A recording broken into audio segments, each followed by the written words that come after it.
नमस्कार दोस्तों, स्वागत है आपका एक और नए वीडियो में। तो एक समय की बात है, एक नगर में एक बहुत प्रसिद्ध गुरुजी रहा करते थे। वह बहुत ही विद्वान और बहुत ही ज्ञानी थे। लोग उनके पास अपने समाधान के लिए बहुत दूर दूर से आया करते थे और उनके आश्रम में उनके कई शिष्य भी उनके साथ रहा करते थे। एक दिन की बात है, वे अपने बगीचे में टहल रहे थे कि तभी उन्होंने देखा कि उनका एक शिष्य संस्कृत के कुछ श्लोकों को एक पन्ने से दूसरे पन्ने पर उतारने का प्रयास कर रहा था, लेकिन बार बार गलती होने के कारण उसे वह सारा काम दोबारा शुरू करना पड़ रहा था। कई बार प्रयास करने के बाद आखिरकार वह थक गया और हार मान ली। तभी उसकी नजर उन गुरुवर पर पड़ी। जब उस शिष्य ने गुरु को देखा तो उन्हें प्रणाम किया और अपनी समस्या बताते उन गुरुवर से कहता है, हे गुरुवर, मैं करीब 2 घंटों से नए पन्नों पर उतारने की कोशिश कर रहा हूँ, लेकिन बार बार ना जाने क्यों मुझसे गलती हो जा रही है और इसी कारण मुझे बार बार ये काम नए सिरे से करना पड़ रहा है। आखिर ऐसा क्यों हो रहा है? इसका जवाब देते हुए वह गुरुवर अपने उस शिष्य से कहते हैं, भंते, ऐसा केवल ज्ञान की कमी के कारण होता है, क्योंकि एक साधारण इंसान अपने मस्तिष्क की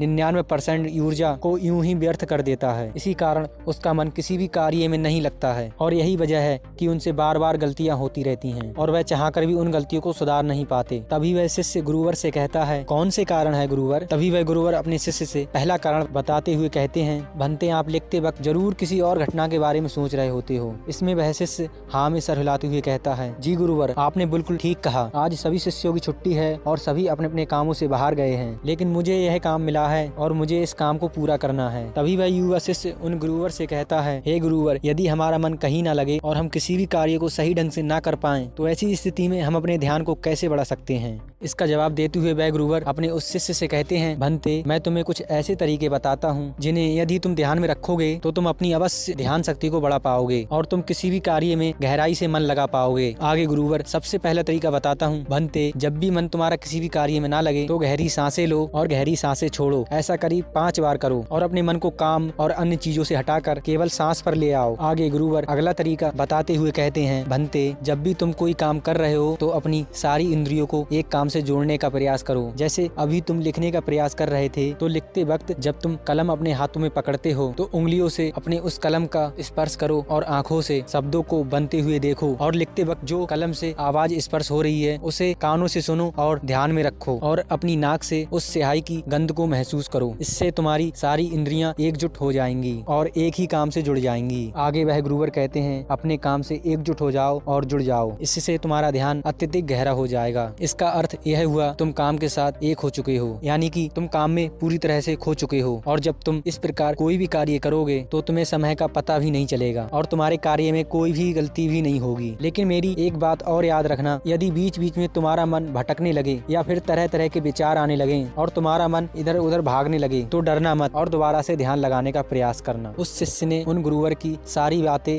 ध्यान पूर्वक सुनी और उसके बाद उसने ऐसा ही किया। वह गुरुवर अपने शिष्य को सारी बातें बताकर ध्यान में लीन हो गए। तभी वहाँ पर एक व्यक्ति आता है और उस व्यक्ति ने गुरुवर को प्रणाम किया। तभी उन गुरुवर ने अपनी आंखें खोली। पर वह युवक कहता है, हे गुरुवर, मैं आपके पास बहुत दूर से आया हूँ कि आप सभी की समस्याओं का समाधान करते हैं। युवक कहता है, मेरी भी एक समस्या है, कृपया करके इस पर मार्गदर्शन करें। पर वह गुरुवर इस युवक से कहते हैं, बोलो, आखिर तुम्हारी क्या समस्या है? वह युवक अपनी समस्या बताते हुए उन गुरु से कहता है, हे गुरुवर, मैं बहुत लंबे समय से तैयारी कर रहा हूँ। मैंने कई तरह की सरकारी परीक्षाएं भी दी हैं, लेकिन मैं किसी में भी उत्तीर्ण नहीं हो पाया। मुझे ये पता ही नहीं चल पा रहा कि आखिर मुझसे गलती कहाँ पर हो रही है, आखिर मुझ में क्या कमी है। उस युवक का यह प्रश्न सुनकर वह गुरुवर मुस्कुराने लगे और बोले, भंते, क्या तुम सच में अपनी परीक्षा में सफल होना चाहते हो? इसका जवाब देते हुए वह युवक बोलता है, हाँ गुरुवर, मैं अपनी परीक्षा में सफल होना चाहता हूँ, इसीलिए तो मैं आपके पास आया हूँ, कृपया करके मेरा मार्गदर्शन करें। तभी वह गुरुवर अपने स्थान से उठे और उस युवक का हाथ पकड़ करके एक कुएं पे ले गए। कुएं पर पहुंचकर गुरुवर ने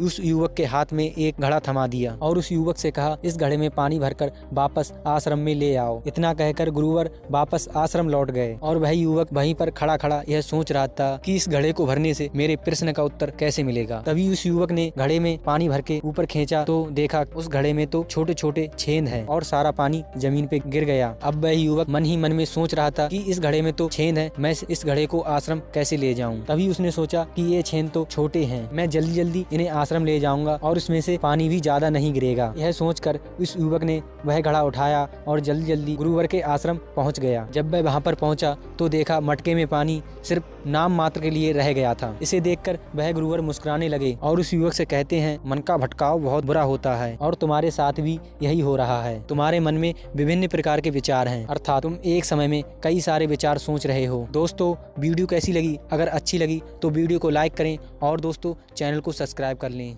दोस्तों, मिलते हैं अगली वीडियो में, तब तक के लिए नमो बुद्धाय।